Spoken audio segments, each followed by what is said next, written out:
today's video, we're going to the beach because it's my mother's birthday. So, tana! And also po it's a Thanksgiving po because nakapasar akong pamangkin si Kuya Piolo sa criminology. And so now, let's have a tour. So, this is the area when you go inside.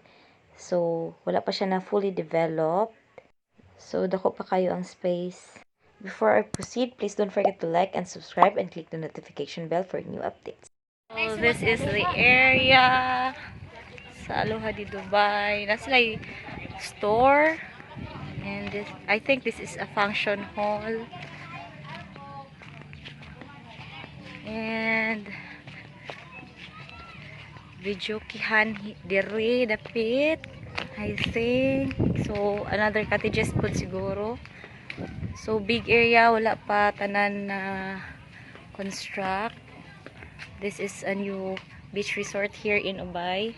So, that's like billiard area dito sa likod sa cottages. The billiard area. So, I think dako pa ni siya, no? Wala pa lang siya nahuman. Function hall. FYI, for the cottage that we rent, we only pay 300 pesos with no entrance fee per person. Sulit na po yun. For videoke, 5 pesos per song. And here, Naslay Life vest for rent. Unfortunately, I don't know pila, kaya wala ko nag-ask. Here is washing area and grading station. So, CR area. Here. Shower. Kasi lang CR jud. Daro di ay. And this is the beach front. So, wala nakagwantang mga kids. Nangaligo na gid sila. Gutom na, so let's eat. Hi! Happy birthday!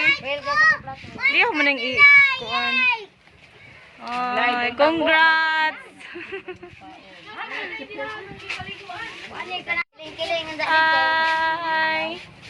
Happy birthday! Congrats! Finally, we're here at Aloha di Ubay. It's so nice. Very much recommended. Nice place.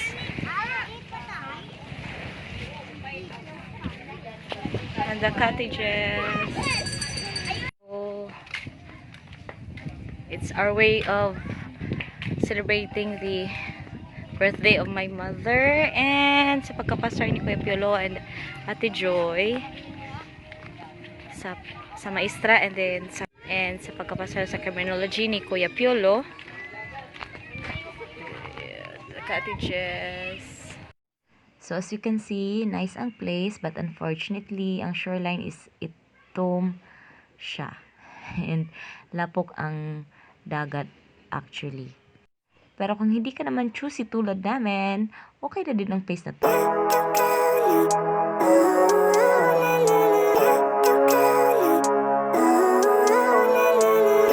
Living life, every day, late at night, not okay.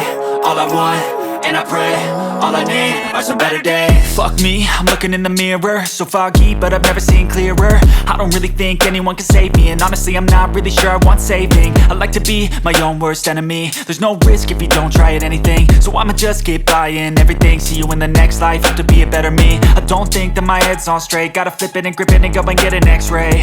What's wrong with me? I just feel weight pushing on my chest and it squeezes till I suffocate. Better change my mindset, meditate. It's pretty cool that I'm alive and have better days. I could walk, see, hear, I should celebrate. Think I could change my mind, maybe elevate.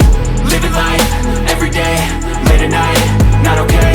All I want, and I pray, all I need are some better days.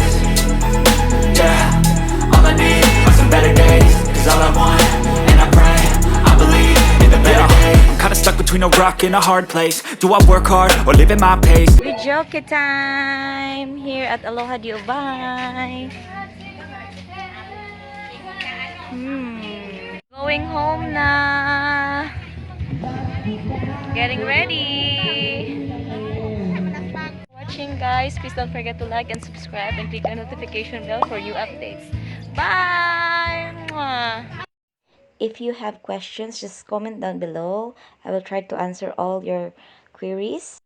And if kung natingala mo nganong lambat nakapalibot sa dagat, it's because para masala daw ang hugaw. Although honestly, kinahanglan pa nila i-work out to clean pa ang beach area, labi na ang tubig. Thank you for the experience. Aloha dio, bye! Thank you for watching. Bye! Mwah.